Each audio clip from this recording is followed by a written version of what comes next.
తక్కువ ఉందా? ఏ లోన్ రావటం లేదా? అయితే వెంటనే ఆలస్యం చేయకుండా ఈ నెంబర్ కి కాల్ చేయండి. హూకీడి బాబాయ్ హత్య కేసు ఇక వేగం పుంజుకోబోతుందా? ఎందుకు ఈ మాట నేను చెప్తున్నా అంటే, మాజీ ముఖ్యమంత్రి తమ్ముడైనటువంటి వైఎస్ వివేకానందరెడ్డి గారు చనిపోయి 5.5 సంవత్సరాలు గడుస్తున్నప్పటికీ కూడా ఈ కేసులో రావాల్సినంత పురోగతి రాలేదు. ఈ కేసుని సిబిఐ దర్యాప్తు చేస్తుంది. కానీ ఈ రోజు వరకు ఈ కేసులో ప్రధాన నిందితుడిగా ఉన్నటువంటి వైఎస్ అవినాష్ రెడ్డి గారు అరెస్ట్ జరగలేదు. వాస్తవానికి ఈ కేసులో జాప్యం జరగడానికి కారణం, మొన్నటిదాకా రాష్ట్ర ప్రభుత్వం ఎవరైతే అధికారంలో ఉన్నటువంటి వైసీపీ పార్టీ ఉందో, వైసీపీ పార్టీ నాన్ కోఆపరేటెడ్గా ఉంటాం. ఒకసారి వైఎస్ అవినాష్ రెడ్డి గారిని అరెస్ట్ చేయడానికి సిబిఐ వస్తే కనీసం పోలీసులు వైసీపీ కార్యకర్తలతో కలిసి హాస్పిటల్ ముందు అండగా నిలబడి, వైఎస్ అవినాష్ రెడ్డికి అండగా నిలబడి సిబిఐని అరెస్ట్ చేయనీయకుండా చేశారు. సిబిఐకి చెప్పారు, మీరు గనక వైఎస్ అవినాష్ రెడ్డి గారిని అరెస్ట్ చేస్తే రాష్ట్రంలో శాంతి భద్రతల ఇష్యూ వస్తుందని చెప్పారు. ఎక్కడైనా సహజంగా పోలీసులు దర్యాప్తు సంస్థలకు సహకరిస్తారు.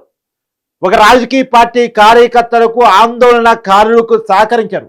కానీ భారతదేశంలోనే మొట్టమొదటిసారిగా పోలీసులు ఆందోళనకారులతో కలిసి, ఒక రాజకీయ పార్టీ కార్యకర్తలతో కలిసి వాళ్ళకి అవినాష్ రెడ్డి ఒక కేసులో ప్రధాన నిందితుడిగా ఉన్నటువంటి అవినాష్ రెడ్డికి అండగా నిలబడి సిబిఐని అరెస్ట్ చేయొద్దని చెప్పి సిబిఐ ఆఫీసుని వెనక్కి పంపించారు.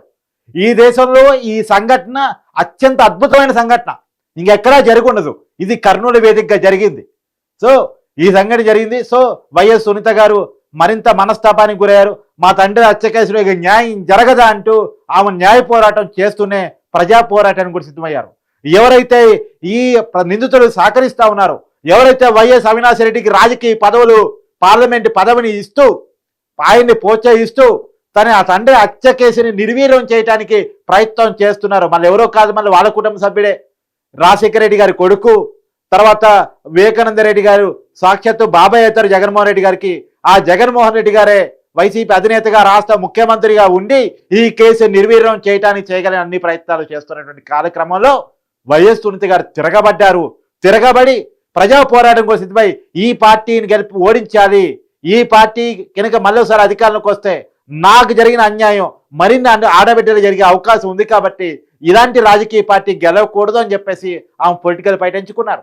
వాస్తవానికి జగన్మోహన్ రెడ్డి గారు సొంత చెల్లి, రాజశేఖర రెడ్డి గారి బిడ్డ షర్మిలా కూడా తిరుగుబాపట ఎగరేసి ఆమె కాంగ్రెస్ పార్టీలో జాయిన్ అయ్యి కాంగ్రెస్ పార్టీ అధ్యక్ష బాధ్యతలు, ఏపీపీసీ బాధ్యతలు తీసుకొని ఆమె మనకు తెలుసు కడప ఎంపీగా కూడా పోటీ చేశారు. సో షర్మిలాకు సపోర్ట్ చేశారు సునీత గారు. వైసీపీని ఓడించాలని చెప్పేసి కాలికి బలపం కట్టుకుని తిరిగారు.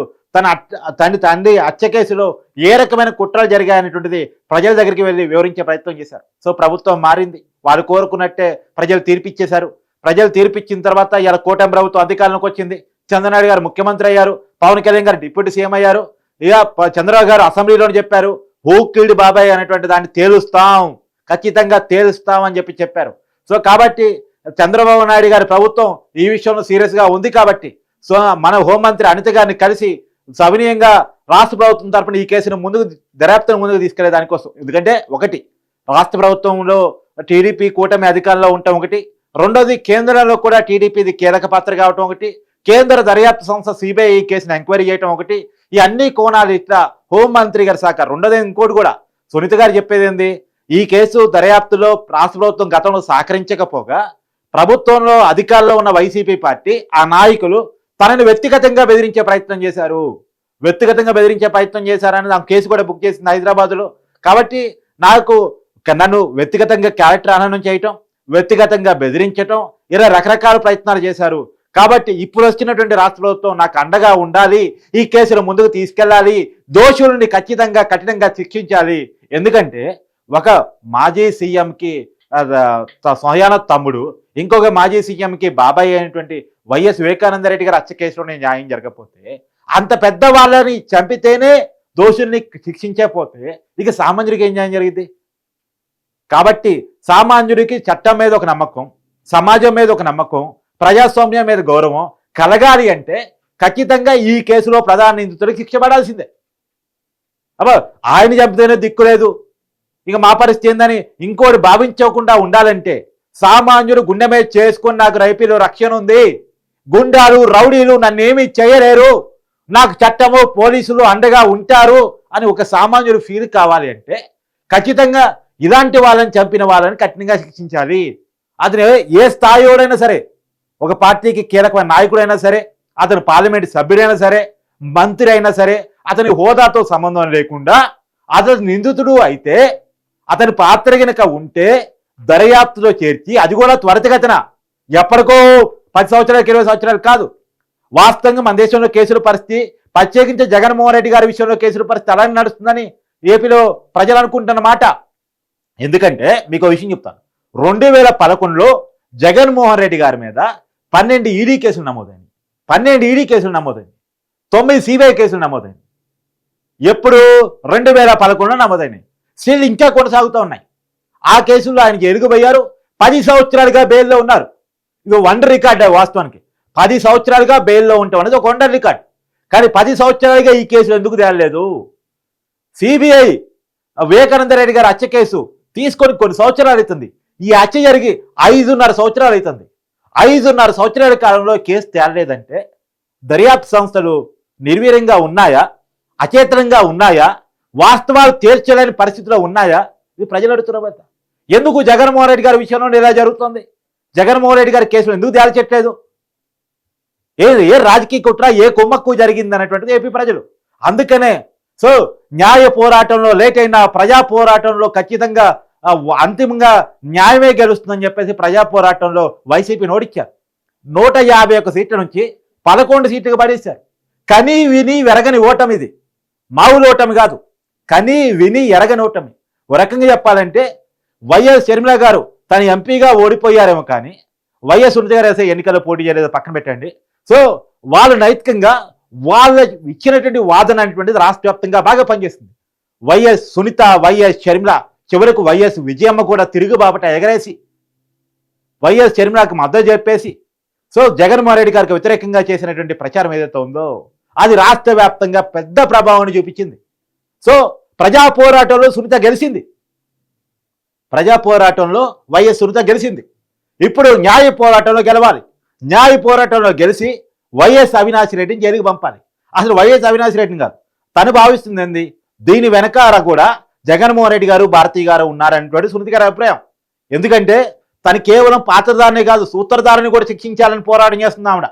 కేవలం రాజకీయ కక్ష సాధింపుల చేత, ఇప్పుడు జగన్మోహన్ రెడ్డి గారు అంటున్నారు కదా, రాజకీయ కక్ష సాధింపుల చేత మా పార్టీ కార్యకర్తల మీద దాడులు జరుగుతున్నాయని జగన్మోహన్ రెడ్డి గారు అంటున్నారు కదా, అదే రాజకీయ కక్ష సాధింపుల చేత ఆ జిల్లాలో వైఎస్ వివేకానంద రెడ్డి గారు ఉంటే వైఎస్ అవినాష్ రెడ్డి గారి పెత్తనం సాగదని, ఆ పార్లమెంటు స్థానం వైఎస్ షర్మిల గారికి ఇవ్వాల్సి వస్తుందని, వైఎస్ షర్మిల గారు రాజకీయంగా ఎదిగితే రేపు జగన్మోహన్ రెడ్డి గారు తన అక్రమాస్తుల కేసులో కనుక జైలుకి పోవాల్సి వస్తే పార్టీని షర్మిల హ్యాండ్ ఓవర్ చేసుకోవాలనేది కార్యకర్తల నుంచి డిమాండ్ పెరిగింది కాబట్టి, పార్టీలో ఇంకో పవర్ సెంటర్ ఎదగకూడదు కాబట్టి, వివేకానంద రెడ్డి గారిని, షర్మిల గారిని అంటే సొంత కుటుంబాన్ని సైడ్ చేయడం కోసం, తన సొంత కుటుంబాన్ని సైడ్ చేయడం కోసం ఆ రోజు తనకి భారతీయ తరపు బంధువులు అయ్యేటువంటి వైఎస్ అవినాష్ రెడ్డి కుటుంబాన్ని ఎంకరేజ్ చేసి వాళ్ళని తీసుకొచ్చి వాళ్ళకి కడప ఎంపీ టికెట్ ఇచ్చేసి దాన్ని వివేకానంద రెడ్డి గారు వ్యతిరేకించినందుకు గాను వివేకానంద రెడ్డి గారిని ఈ లోకంలోనే లేకుండా చేసేసి షర్మిల గారినేమో కామ్ చేసి పడేసి